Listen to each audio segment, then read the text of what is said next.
আসসালামু আলাইকুম। নতুন আরেকটি দিনে নতুন আরেকটি ব্লগে সবাইকে স্বাগতম জানাচ্ছি। আমি আছি বাংলাদেশি ব্লগার আখিমনি নারায়ণগঞ্জ থেকে। তো আজকের ব্লগটা আমি আমার রান্নাঘর থেকে শুরু করতেছি। দুপুরের জন্য বিরিয়ানি রান্না করব, তো সব কিছু প্রিপারেশন নিয়ে তারপর বিরিয়ানি রান্নাটা শুরু করে দিলাম। আজকে রান্নাঘরে অনেক দেরি করে আসছি, একটা আজান দিয়ে দিচ্ছে, জোহরের আজান হয়ে গেছে। তো বিরিয়ানি রান্না করতে যেহেতু সময় লাগে না, তাই একটু দেরি করেই রান্নাঘরে আসছি। শুধু বিরিয়ানিটা রান্না করব, আজকে চিকেন বিরিয়ানি রান্না করব, তাই একটু বেশি দেরি করেই রান্নাঘরে আসলাম যাতে গরম গরম সবাই খেতে পারে। 2টার মধ্যে রান্নাবান্না শেষ করে আমার ছেলেকে খাবার দিয়ে দিতে হয়। যেহেতু ঈদের ছুটি শেষ, মাদ্রাসা খুলে গেছে, তো ওকে 2টার মধ্যে খাবার খাইয়ে মাদ্রাসায় পাঠিয়ে দিতে হয়।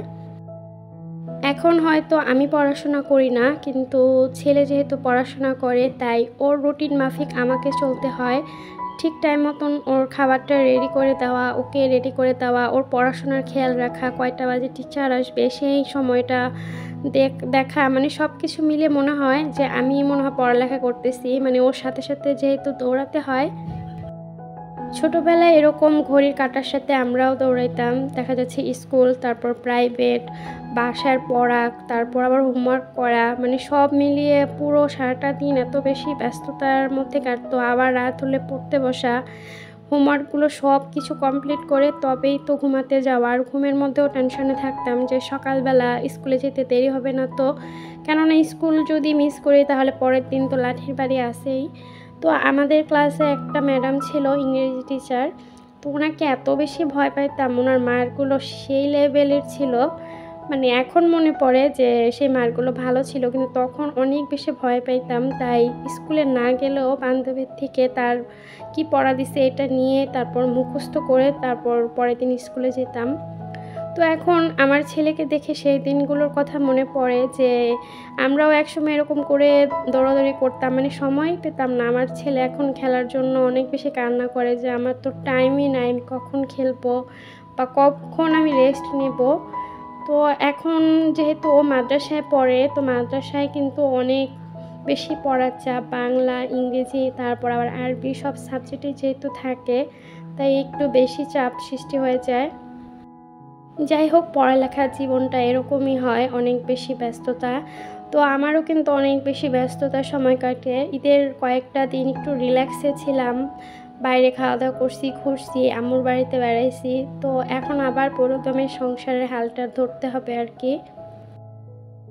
জীবন কত পরিবর্তনশীল, জীবন আমাদের কত কিছু যে শেখায় তার শেখার কোনো শেষ নাই।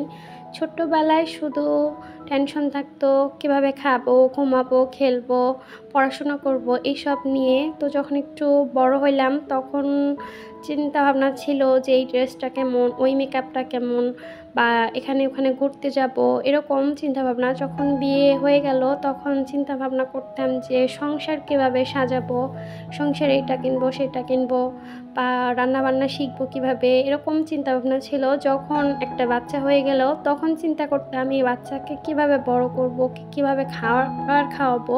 আমি খাবার খাওয়াইতে পারতাম না তখন, তো খাবার খাওয়াবো কীভাবে, আমি কি করলে বাচ্চা সংসার দুইটাই সামলাতে পারবো। তারপর এরকম হিমশিম খেতে খেতে যখন আরেকটা বাচ্চা হয়ে গেল, এখন তো পুরাই পারফেক্ট হয়ে গেছি। মানে সময় আর কাজ দুইটাকে সমান তাল দিয়ে আমি চালাতে শিখে গেছি। 2 বাচ্চা, স্বামী, সংসার, ঘরদুয়ারের সমস্ত কাজকর্ম আলহামদুলিল্লাহ একা হাতেই সামাল দিতে পারি। এমনকি মেহমান আসলে তাদেরকেও আপ্যায়ন করা, কিংবা ঘর সংসারের কোনো কাজে কখনো আমি এখন পিছিয়ে নাই। মানে সব দিকে পারফেক্ট হয়ে গেছি। জীবনের অনেক ভুল করেছি, আর সেই ভুলগুলো থেকেই শিক্ষা পেতে পেতে হয়তো এখন পারফেক্ট হয়ে গেছি। মাঝে মাঝে আম্মুকে দেখলে মনে হয় যে এখনও মনে হয় পারফেক্ট হওয়া হয় নাই, মানে আরও অনেক বেশি বাকি। তো মাঝে মাঝে আমার আম্মুকে যখন দেখি যে অনেক বেশি ধৈর্য ধারণ করতে খারাপ পরিস্থিতিতে, কিংবা অনেক কিছু মেনে নিতে, তখন আমার মাঝে ওই শক্তিটা চলে আসে যে আমার আম্মু পারছে, আমি কেন পারবো না। আমার আম্মু এই জিনিসটা করে যখন এত ধৈর্য ধারণ করছে বা এত কষ্ট করে এই পর্যন্ত আসছে, তো আমি কেন পারবো না। তো মেয়েরা কিন্তু মায়ের কাছ থেকে বেশি শেখে। আমাদের জীবনে ভালো পরিস্থিতি, খারাপ পরিস্থিতি সব মিলিয়ে কিন্তু আমাদের জীবনকে চালাতে হয়। কখনোই ভালোভাবে জীবন কাটবে না, আবার কখনো দুঃখেও জীবন কাটবে না। সুখ-দুঃখ ভাই, ভাই বলে না? এরকম সুখের মাঝেও আমাদেরকে পাড়ি দিতে হবে, দুঃখের মাঝেও পাড়ি দিতে হবে। আমরা মেয়েরা হচ্ছে পানির মতন। যখন যেই পাত্রে যাই তখন ওই পাত্রে আকার ধারণ করে নিই। মানে যখন যেই পরিস্থিতিতে পড়ি ওই পরিস্থিতিকে মানিয়ে নিয়েই জীবন সামনের দিকে এগিয়ে নিয়ে যেতে পারি। মেয়েরা বাবার বাড়িতে একরকম থাকে, আবার শ্বশুর বাড়িতে স্বামীর ঘরে যেয়ে আবার আরেক রকম থাকতে হয়। কেননা বাবার বাড়ির পরিবেশ আর শ্বশুর বাড়ির পরিবেশ কখনোই কিন্তু মিল হয় না, অমিল থাকেই। তো আমরা কিন্তু সেই পরিস্থিতিকে মানিয়ে নিয়েই জীবন সামনের দিকে এগিয়ে নিয়ে যাই, কখনোই কিন্তু থেমে থাকে না। আমরা মেয়েরা হচ্ছি বহুরূপী, মানে আমাদের অনেক রূপ। কখনো মেয়ের রূপ, কখনো বোনের রূপ, কখনো স্ত্রীর রূপ, কখনো মায়ের রূপ, এমন করে আমাদের অনেক রূপ থাকে। যাই হোক, এখানে কিন্তু আমি বিরিয়ানির জন্য ভালোভাবে মাংসটাকে কষিয়ে তারপর রান্না করে নিতেছি। আমি বিরিয়ানির জন্য আলাদাভাবে মাংস রান্না করি, তারপর আলাদা পোলাও রান্না করে সেটার সাথে মিক্স করে নিই। তো এভাবে খেতে আমার বেশি ভালো লাগে আর এটাকে আমার সহজ মনে হয়। এই তো এখানে আমি মাংসের সাথে কিছুটা আলুও অ্যাড করে দিলাম। আমার বাচ্চারা আলুটা যেহেতু বেশি পছন্দ করে, আর বিরিয়ানির মধ্যে আলু দিলে ওরা আরও বেশি ভালোভাবে খায়, মানে মাংস আর আলুই খায়। দেখা যাচ্ছে পোলাওটা অত না খেলেও আলু আর মাংসটা খেলে ওদের পেট ভরে যায়। ভিডিওর এই পর্যায়ে এসে আপনাদের কাছে ছোট্ট একটি অনুরোধ জানাচ্ছি, যদি ভিডিওটি দেখতে দেখতে ভিডিওর কোনো অংশ আপনাদের একটু হলেও ভালো লেগে যায়, প্লিজ একটা লাইক করে দিবেন। আর যদি ভিডিওটা আপনাদের কাছে একটু বেশি ভালো লেগে যায় তাহলে আমার চ্যানেলটি সাবস্ক্রাইব করে আমার পাশেই থাকতে পারেন। আর যারা অলরেডি লাইক সাবস্ক্রাইব দুটোই করে দিয়েছেন তাদেরকে জানাই অসংখ্য ধন্যবাদ। আপনাদের দোয়ায় এবং ভালোবাসায় আমার চ্যানেলে 4000 সাবস্ক্রাইবার পূর্ণ হতে চলেছে। এই সবই কিন্তু আপনাদের ভালোবাসাই হয়েছে। যখন ইউটিউব জার্নিটা শুরু করেছিলাম তখন ভাবতেও পারি নাই যে এত দূর এগিয়ে যাব কিংবা এত ধৈর্য সহকারে কাজ করব।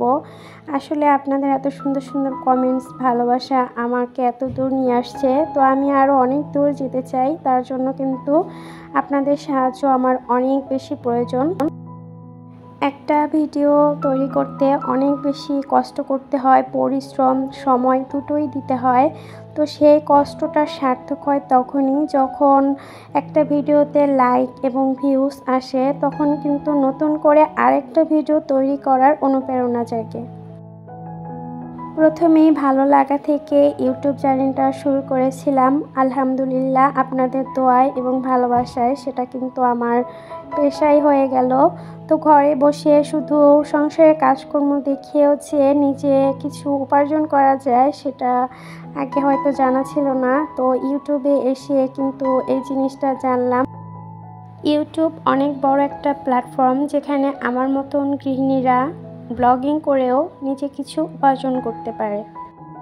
যখন আমি ব্লগিংটা শুরু করি তখন কিন্তু আমি কিছুই জানতাম না, কিভাবে এডিট করতে হয়, কোন অ্যাঙ্গেলে মোবাইল ধরতে হয় বা কিভাবে ভয়েস দিতে হয়, সব কিছুই আমি আমার হাজব্যান্ডের কাছ থেকে শিখছি। আমার হাজব্যান্ডের সাপোর্ট এবং উৎসাহে কিন্তু আলহামদুলিল্লাহ এই পর্যন্ত আসতে পারছি।